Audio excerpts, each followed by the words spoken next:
The four of us are dying. Sounds like the Eternals viewing party.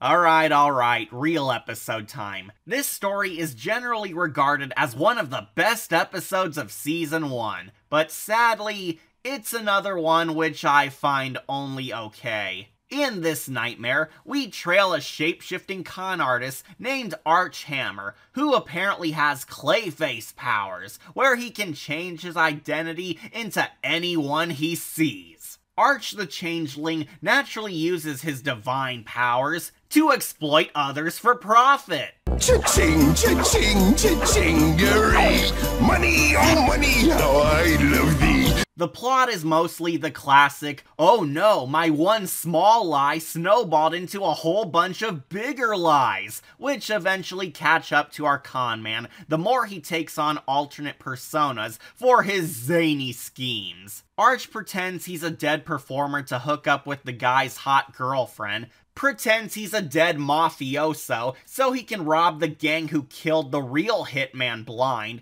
and adopts the identity of a boxer to dodge the coppers hunting him. Fun and straightforward. This is one of those Twilight Zone tales that's more of a technical masterpiece rather than a timeless horror adventure. The camera tricks and effects used to make it seem like our discount Clayface is transforming his face are masterful. The show does truly make it feel seamless how the actors playing Arch swap out and maintain the protagonist's mannerisms without fail. I think this episode's strongest highlight are the shape-shifting moments and bloody dedicated editing tricks to make us believe this guy is turning into a different person. It's sincerely some of the best special effects the series has ever done. Not to mention, the episode does have unsettling creepy moments here and there. Arch the Changeling is a very despicable baddie, and the episode knows how to play up his powers in a scary way. The idea of a shapeshifter posing as somebody else's lover to bang them is nauseating, and his magical identity theft skills give you a sense of paranoia befitting of the Twilight Zone. I will admit the best parts are the shape-shifting powers because of their terror. Though, that being said, the story overall is nothing too special, as it's your typical liar-revealed plot, just with some dread.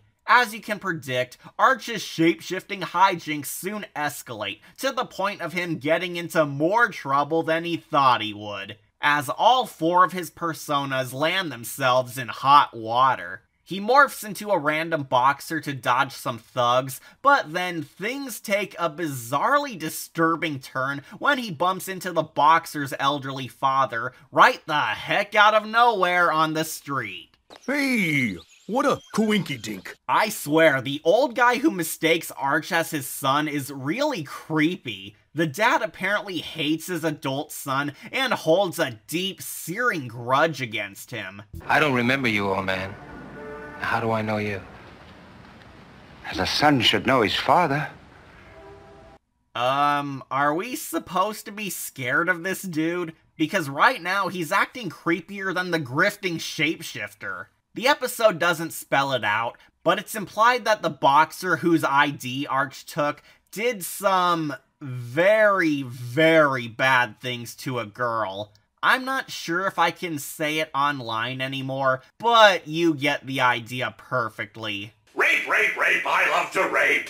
Wow, this Twilight Zone story really wants us to be horrified. Arch ends up running from everyone in town, from the cops, the gangs, and a psychotic father of a criminal, but as you can guess, his luck runs out by the ending. The boxer father corners him at gunpoint and seeks to kill him, still assuming it's his defiler of a son. But as Arch desperately pleads that he's got the wrong guy, old man caps him.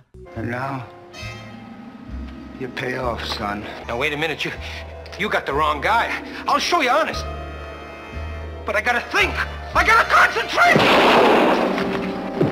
Hammer lies dying in the gutter, where his face flashes every identity he ever stole, before finally showing his true form. His fate was ultimately brought on by himself. There's a lot more good in this story than bad, yet tragically I didn't fall in love with this episode, and I really don't think everyone else will love this one either, due to how basic it is. The lesson is blatantly don't lie because your fibs will catch up with you, which is naturally a terrific idea for fun stories. But I think this episode focuses way too much on setting up backstory and character for Arch's different forms, when, you know, it shouldn't matter because we know it's all the same guy. Arch really is Clayface, isn't he? What do we know about this male man? What are his dreams, his fears, his raison d'etre? Gives a shit. You're just a mailman. Brilliant! My big gripe is that the plot gets kind of dull in places, and you can tell they were stretching some scenes out, so we could feel each persona had a story to tell, and would all link together for the irony of Arch dying from mistaken identity. This was said to be based on a short story, and that definitely shows, thanks to the straightforwardness. Granted, there are cool ideas which horror writers could take inspiration from, such as the unnerving fear a shape-shifting dick can cause. And I did love his karma fall. I don't think it's a bad episode at all, but it feels like an okay episode that relies way too much on how cool a shapeshifter nightmare can be without having that much going on. I grant it a silver skull. It's fine, but nothing stupendous. I admire how the Twilight Zone paved the road for epic shapeshifter terrors, but this clearly feels like a simple take on it. This tale has plenty of colorful material to toy with, yet requires a more solid shape. You got the wrong guy. The Twilight Zone.